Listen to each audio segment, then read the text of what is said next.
Welcome to Soul of Life, a quiet corner of the internet where we don't just chase answers, we sit with the questions, where ancient wisdom meets modern minds, and where we learn, slowly and deeply, how to protect what matters most, our peace. Today's reflection begins with a hard truth.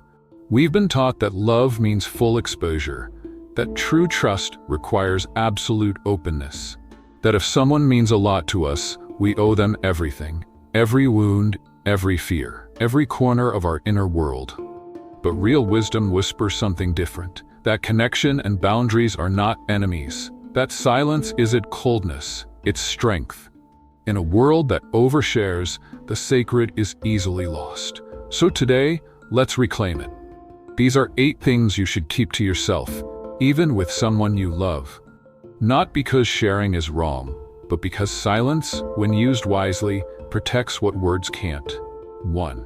Your exact wealth. They say money doesn't change people, but it does reveal them. Not just those around you, but even yourself. You may have earned every cent through discipline, sacrifice, and sleepless nights. You may have come from nothing, built your way up, and stayed humble. But the moment you reveal what you truly have, what you've saved, what you've invested, what sits quietly behind your modest life, something shifts. Not always maliciously, often quietly, subtly. A friend's tone becomes more expectant.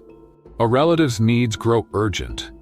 Even those you love most may unconsciously reshape how they speak to you, think of you, plan their future with yours in mind. And just like that, your wealth stops being yours. It becomes a shared fantasy, a source of expectation. The Stoics taught that external things, money, fame, praise, should never become our identity. Because anything the world can give you, it can also take away. And when your peace relies on something others can touch, your peace is already fragile. So no, it's not about secrecy, it's about sovereignty. Share your truth with the few who need to know. Your financial advisor, your partner in trust, but not the world, not the crowd, not the curious. Because the more people know your worth, the more they start measuring you by it. And before you know it, your quiet life becomes a transaction, not a sanctuary. In a world obsessed with status, keeping your true wealth to yourself isn't just wise, it's revolutionary.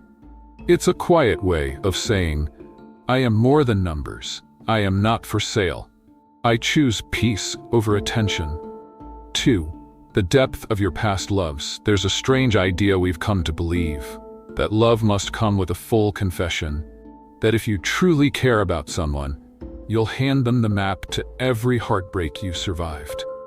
But what we often forget is that pain, when spoken too often, becomes more than memory. It becomes identity. You say you're just sharing, just being real, just being vulnerable. But every time you bring their name into the room, every time you recount what went wrong, you're not healing, you're rehearsing. You're threading a past chapter into your present narrative. And whether you know it or not, you're asking someone new to carry what someone else left behind. The Stoics didn't fear love, but they feared attachment to what no longer served the soul. And that's what unresolved heartbreak becomes. A ghost. Not one that haunts your room, but one that lingers in your voice, your choices, your silence. The truth is, not everyone deserves the full archive of your emotional history. Love isn't validated by how much pain you reveal. It's deepened by how much presence you offer now. Let the past stay in its rightful place, not erased, but retired. If there's still healing to be done, do it quietly. Do it inwardly, not as performance, but as purification. A quiet heart doesn't mean a cold one. It means a heart that knows the difference between carrying a lesson and clinging to a wound. 3. The insecurities that still haunt you. There's a tenderness we all carry, a soft part of the soul that remembers every failure, every rejection, every moment we didn't feel enough. And in a culture that preaches openness as healing, we're often encouraged to spill these wounds into the open air, to trust that being real will make us stronger. But vulnerability without discernment is not courage, it's exposure. You may think you're building connection, but you might be handing someone the blueprint to break you. The Stoics never said, "Don't feel." They said, "Feel wisely," because feelings, when shared with the wrong people, don't just get misunderstood, they get misused. A confession today can become ammunition tomorrow, especially in rooms where the balance of power is not yet clear. Think of the quiet moments when you've said too much, only to sense the energy shift. Their comfort grows, but not in your strength, in your cracks. And suddenly, you're no longer seen as whole, but as fragile. Not because you are, but because you allowed someone to hold a piece of you they hadn't earned. There's a kind of respect we command when we guard the sacred parts of ourselves. And that's not dishonesty, that's self-respect. Real strength isn't loud. It's not about putting your scars on display. It's about knowing that some truths are not meant for public viewing. They're meant for sacred spaces, for people who have proven they can carry them without turning them into labels. Protect your inner landscape. Speak when the ground is solid. And until then, let your silence be the boundary that honors your worth. Fear. The darkest chapters of your story. There's a temptation in pain to turn it into narrative, to believe that if we can just explain what happened to us, someone will finally get it, finally offer the right kind of comfort, finally make it make sense. But pain doesn't always ask to be explained. Sometimes it asks to be witnessed, quietly, without questions, without echoes. When we speak of the past too freely, too often, we risk turning wounds into performance. Each retelling doesn't soften the memory, it carves it deeper. The betrayal you endured, the heartbreak you never asked for, the silent battles you fought alone. They are not meant for casual ears, because most listeners are not healers, they're spectators. And your story, no matter how real, can become entertainment in the wrong room. The Stoics knew this. They didn't fear the past, they simply refused to let it narrate the present. You are not the worst thing that ever happened to you. You are the person who walked through it and came out still standing. So let those dark chapters remain in the archive, not to hide them, but to honor how far you've come. You don't have to spill your history to be known. You don't have to unpack every scar to be understood. Sometimes the most powerful healing is the one done in silence, where the world doesn't look, and only you know the weight you've laid down. 5. Your bitterness toward fate. We all carry a quiet ledger in the back of our minds, a mental tally of what we think we deserved, but never got. Better parents, a different upbringing, a shot someone else got while we waited unheard. And when life feels unfair, bitterness begins to whisper its way into our story. Not as rage, but as resignation. You start saying things like, "I guess this is just my luck," or "People like me don't get those chances." But here's what the Stoics knew, and what we forget. Fate doesn't owe us anything. And the more we speak about how life wronged us, the more we teach ourselves that we are powerless. Bitterness may feel honest, but it's a story that shrinks you. I once met two brothers, raised in the same house, same poverty, same pain. One used it as fuel. The other used it as an excuse. Same wound, different weapon. Your history is not your sentence. It's your starting point. And when you carry resentment in your mouth, you spread it to everything you touch. The Stoics believed in radical ownership, not because it was fair, but because it was freeing. You don't get to choose your beginning, but you do get to choose what you become in response to it. So speak less of the unfairness, not because it didn't happen, but because it doesn't deserve to keep living in your voice. Let your life be shaped by what you're building, not by what you're still blaming. 6. Casual complaints about misfortune. We all do it. We joke about our bad luck. We say things like, "Watch me be the next one to get fired," or "Just my luck, it always goes wrong." And it sounds harmless, a way to laugh through the tension, a defense mechanism dressed up as humor. But words are seeds, and the ones we plant casually often grow in silence. The Stoics believed that the soul becomes colored by its thoughts, but they also understood something deeper, that the tongue trains the mind. The more you speak of misfortune, even in jest, the more your brain starts expecting it. And once the mind expects disaster, it quietly prepares for it. You hesitate before taking a risk. You shrink from joy, assuming it won't last. You begin to walk like someone waiting for the floor to collapse. And over time, it becomes your atmosphere. Not because fate cursed you, but because your own voice rehearsed the fall until it felt inevitable.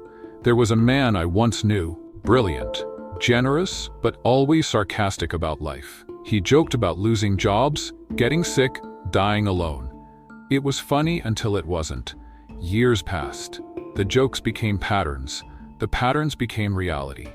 But he didn't see that he'd been training his own future with every throwaway comment. The Stoics didn't believe in magical thinking. They weren't mystics. They were realists. And they knew that the stories we tell ourselves and tell others become the script of our lives. So, if you must speak, speak strength. Speak clarity. Speak what you want to grow.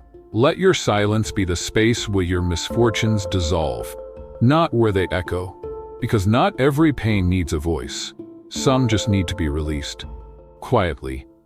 The full joy of your success. We often think joy should be shared, especially the hard-earned kind. You built something from the ground up. You overcame, you persevered, you grew. Why wouldn't you want to tell the world? But here's the quiet truth most people learn too late. Success, when shared too loudly, often draws the wrong kind of attention. People will cheer for your pain. They'll sit with you in struggle. They'll comfort your setbacks. But your victories? That's when the room grows quiet. Not because you've done something wrong, but because your light exposes their shadows. The Stoics understood this tension well. Marcus Aurelius, arguably the most powerful man of his time, wrote his deepest thoughts in private journals, not public declarations, because true success doesn't need an audience, it needs integration. The more you talk about your wins, the more they become public property, measured, questioned, diminished. And when people feel entitled to your joy, they begin to shape it, with advice, with judgment, with quiet resentment. Sometimes the most sacred moments are the ones left unsaid. The quiet morning after your first big breakthrough. The private smile in the mirror when you realize you've become someone you once admired. You don't need applause to make it real. And you don't need to explain your success to those who never stayed for the climb. Let your achievements shape your life, not your image. Let them show up in how you carry yourself, not how you advertise yourself. Because when joy becomes performance, you lose the very thing that made it beautiful, its purity. Protect it, hold it close. Let it root deeper in silence. 8. Your family struggles and sacred bonds. Family is the first story we inherit, the one written before we could speak, and sometimes the one we spend a lifetime trying to rewrite. It's tempting to share those chapters, the fights, the dysfunction, the betrayals, especially when the pain feels unresolved, especially when someone seems willing to listen. But the truth is this: most people who listen don't carry your history, they carry curiosity, and curiosity is not the same as care. The moment you hand over your family's wounds, you surrender something sacred. Not to healing, but to interpretation, judgment, gossip. And once it's out there, you can't pull it back. Not from the looks, not from the whispered assumptions, not from the way your story is retold without your voice in the room. The Stoics taught us to endure with dignity, to speak only what serves the soul, and to hold what is sacred away from noise. Your family, flawed as they may be, are still yours, and what happens within those walls deserves protection, not performance. You don't have to justify the distance you keep. You don't have to explain why some holidays feel heavier than others. You don't owe anyone the full blueprint of your bloodline, because when you share too much, you invite others to define what they were never part of. If there is healing to be done, let it happen through quiet conversations, not casual confessions. Let it happen face to face, not through filtered retellings. The person you vent to today might forget the weight behind your words tomorrow. But your family will live with what you shared. So let silence become a form of loyalty, not to the pain, but to the process of healing it with grace. Some stories aren't meant to be told. They're meant to be understood, in time, with tenderness. Conclusion. Soul of life. In a world that rewards noise, choosing silence has become a form of rebellion. Not a silence born from fear, but a silence born from strength, from self-respect, from the understanding that not everything sacred needs to be said aloud to be real. The 8 things we explored today, your wealth, your past loves, your insecurities, your wounds, your bitterness, your jokes about pain, your success, and your family. These are not secrets to be hidden in shame. They are truths to be honored in privacy, because the more you keep sacred, the more powerful you become, not in the eyes of others, but in your own. You start to walk differently, speak more slowly, smile with less explanation, and suddenly, you're no longer living for the approval of the room. You're living in alignment with your own soul. That is the quiet power of restraint. If this message found you at the right time, if something in you felt seen, felt understood, felt reminded, then let that be enough for now. But if you'd like to keep walking this path, the path of wisdom, solitude, and deep strength, you're welcome to stay. This is Soul of Life, where we don't speak to be loud, we speak to be real.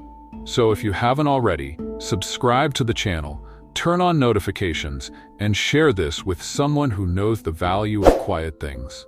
Until next time, stay steady, stay still, and above all, stay sacred.